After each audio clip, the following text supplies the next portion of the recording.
What's going on, guys? E4, E5, Knight F3, and D5 is what is known as the Elephant Gambit. This is a very tricky opening, and if white is unprepared, they can get into big trouble very quickly. Now, both of these captures are actually playable, but we're going to be focusing on Knight takes E5 in this video. Now, at the end of the video, I will give you a bonus tip on what to do if they capture with the pawn. But for right now, I want to talk about Knight takes E5. We're going to capture the pawn, and after bishop to c4, which is extremely logical for white to want to try to pressure f7, that's pretty much what you always look to do if you play e4 openings. We're going to play the move queen to g5. This is the Wasp variation. Extremely exciting stuff, lots of tricky lines and things that white has to be very careful for, and I'm going to show you all the tricks right now. All right, so as I mentioned, when we play the Elephant Gambit, there's two options that white has. Both of these are playable, but we're going to focus mostly on Knight takes e5. We're going to capture and invite white to play bishop c4. And by the way, pretty much everyone is going to play this move because it's super obvious. And I mean, it looks really good, right? You're just threatening this nasty fork on f7. Why would you not develop a piece and do that? Now, when we play queen g5, we're essentially saying, go ahead, take our pawn. We don't care because we are creating our own counterattack, not only on g2, but we're also attacking the knight on e5. Now, let's just start with the obvious move. If white captures here, they are completely losing the game immediately. So that's the worst move that they could play, although it is played very commonly. When this position has been reached, this move's been played over 3,000 times. The problem with this move is queen takes g2, and now we're creating our own attack on the rook. So if white decides to just take our rook, well, we're going to take their rook. And after something like king e2, guess what? The bishop's coming in, and white can say goodbye to their queen. So they don't really want to let that happen. They pretty much have to play rook to f1 in this position. And now what we're going to do is play bishop to g4 anyway, again attacking the queen. And if you notice, there's not really anywhere the queen can move to. So only move for white is bishop to e2 to block off. And now we just simply take. And after white takes, guess what? This knight on f7 is no longer defended by the bishop, and we just take it. Now, some of you are probably thinking, well, isn't our king kind of exposed? Yes, it is, but let's be honest, white's king is not in a great spot either. We've got our queen here. They're not going to be able to castle. Both players are going to have to watch out for their king for the duration of this game. That's just kind of the nature of the opening. But at the end of the day, we have three pieces. White only has two pieces. This is much better for black. The computer agrees with that assessment. Just to give you an idea of how the game could proceed, the most common move played here by white is queen to c4 check. What you can do is just drop your king back. And yes, you're going to lose a couple pawns over here, but after takes, we play knight to d7. And then after takes, we play rook to b8. And what we're doing here is we're putting all of our pieces to where they're defending each other. So the king is defending the knight is defending the rook, and we're making the queen less effective. So the queen can't really harass any of our pieces because they're all defended. Now you might say, well, didn't you just lose 3 pawns? Yeah, we did.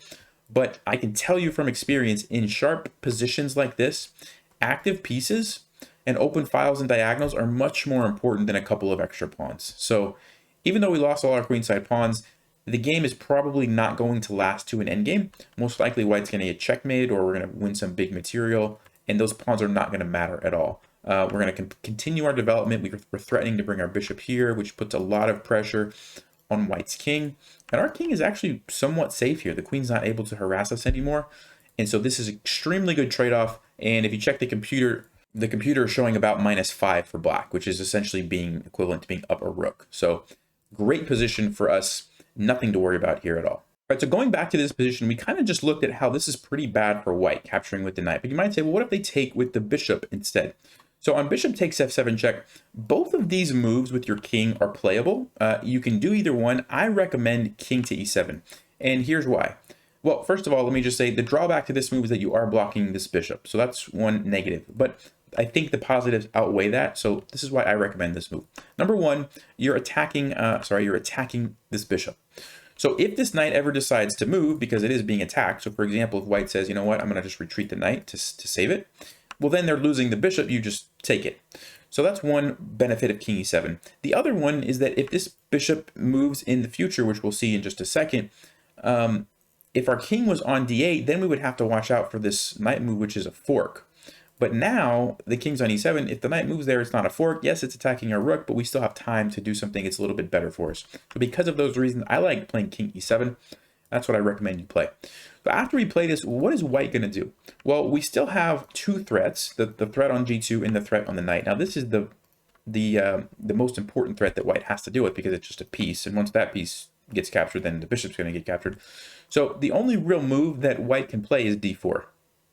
For example, like we already talked about, if they move the knight, you just take the bishop.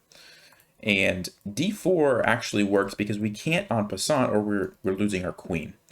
So that is why d4 is pretty much the only move white can play. And then we can capture on g2, again, creating the threat on the rook. So white has to save the rook, so rook f1, and now we can play bishop to h3, and we're increasing the pressure, again, threatening to just take the rook. Now, there are a couple of things that white could try, but only one of them is actually any good. So first of all, if they try to do something like queen e2 to defend with the queen, then we could just simply capture, trade everything off, takes, and play knight c6. And we're essentially up the exchange, so we have an extra rook, and white just has a bishop, so that's good for us. And our position is totally fine. Like, there's nothing to worry about here. We're threatening to take the knight and then take the bishop, so we're going to force some trades here, go into an endgame with the advantage. So queen to e2 does not really work for that reason. Another move that white could try would be knight to d2. This doesn't turn out so great for white because they do block the bishop. They are attacking the pawn, but it's already kind of defended, and we can just even play knight f6, defend it some more, get ready to probably develop this knight somewhere, and go about our business, bring this rook over at some point, and eventually we will move our king and get this bishop into the game, but we have a lot of pressure with just our other pieces. This is nothing to worry about either. So the best move for white is actually bringing the bishop back to c4. So they defend the rook that way and open up the square here on f7 for the knight, potentially. So this is the best move, and what we can do here is play the move knight to c6. And knight to c6 looks like kind of just a normal developing move. It's actually extremely tricky. And here's the deal. If white decides that, you know what, I'm going to go for this knight move and win the rook, they're just losing. And here's why. We're actually setting a trap by playing this move. If they go for this rook, what we can play now is knight to a5. And this is a really strong move because we're attacking this bishop. And you might say, well, they can just move the bishop or defend the bishop. But here's the thing. If they move the bishop, let's just say back here, remember this rook was being defended by the bishop? Yeah, now we just take it. So they can't do that. Same thing if they try to move it like here. Again, that the rook is undefended. Also, let's just say they do a random move to defend it, like knight d2, knight a3. Guess what? We just take it, and when they recapture, the rook's hanging. So that doesn't work. So with that in mind, they have to keep the bishop somewhere along this diagonal, or if they ignore it and take our rook, well, then we're just taking their bishop, and now we have this threat again. And all of our pieces are doing a lot. I mean, this rook is ready to come over. The knight is starting to get active. This is probably going to be trapped, and we're going to take the knight anyway in the future. Everything about this is good for us. So that doesn't really work. You know, the only other thing they could try would be to like move the bishop maybe here to get away from the knight and also keep it on the diagonal.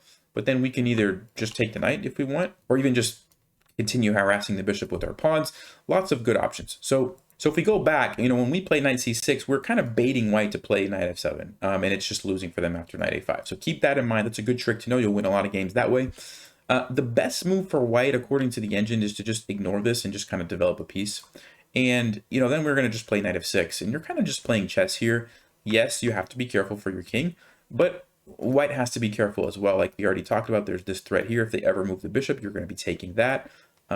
This rook is probably going to come over, create some pressure here. And so according to a computer, you know, white is a little bit better here, but practically speaking, black does very well. And the surprise value that you have from playing the elephant gambit and then playing the wasp variation on top of that is going to be well worth it. And so I definitely recommend anyone under 2200 can play this. I mean, I've played it at above 2200 and I've had good success with it as well. So there's really no limit, but under 2200 you're gonna have more success. All right, so like I mentioned, I want to give you a little bonus tip here. We already talked about the wasp variation. So after they take here, we take, they bring the bishop out, and we go queen to g5. The other option that is played quite a bit as well is they capture with the pawn this way instead of taking with the knight. If they do this, what I recommend you play is just simply e4. And the point here is that if the knight moves somewhere, for example, like maybe knight to d4, we're just going to take this pawn, and black has a totally equal position right off the bat. Nothing to worry about. The knight has to move somewhere, and then you can just develop your pieces, bring your bishops out, put your queen wherever you feel like is a good square. Nothing to worry about at all. So that's pretty fine. Actually the best move for white is queen to e2 to try to pin your pawn. And if your opponent actually does play this, what I recommend you do is play the very tricky move bishop to e7. So you're getting out of the pin, so you are threatening to take the knight, but you're sacrificing the pawn in the process. But what happens after they take it is now you can play knight to f6, attacking the queen. And then after like queen a4 check, you can play c6. And after they take, what I want you to play is the move castles. And you're giving up another pawn, and you end up with this position right here. And this is a crazy position where you have given up several pawns. So if you count up the pawns, white has 7, you only have 4. So you've given up 3 pawns. But the compensation that you have is tremendous. You've got the open e-file with your opponent's king in the center. So they have to make it a priority to cast very soon, or they're just going to lose because of that. In addition, you've got this amazing bishop over here. You've got the fact that white has not developed anything. You're ready to start an attack. And yeah, I mean, this is practically speaking, this is an incredible position to play. Now, if you plug this into a computer, the computer's going to say, oh, white's better because they have extra pawns, and with perfect play, they're going to be able to survive. Well, of course, but you're not going to be playing against computers. You're going to be playing against humans who make mistakes when you have an aggressive position. So that's practically speaking. Again, I would love to play this from black. I would hate to play this as white. So, you know, as an example, bishop e2, you can just bring your knight out. And once they castle, this knight can come to c5. You can bring this knight to d5. And I mean, look at this. You have both knights ready to hop all over the place, depending on, you know, what your opponent does. You've got your queen ready to go somewhere. You can bring your rooks literally anywhere that you want to attack stuff, right? You have all these half open and open files. It's fun. It's a fun position. So this is what I recommend you play. You don't have to do this, obviously. If you don't like gambits or don't like getting into aggressive positions and just checkmating your opponents, well, then don't play this. But if that sounds like fun for you, that's what I recommend you play. Just as a recap, you know, if they take with the pawn, you play e4, and then when they go for the queen e2, you play bishop to e7, give them the pawn, and be willing to just kind of sacrifice some more pawns to get this really aggressive position.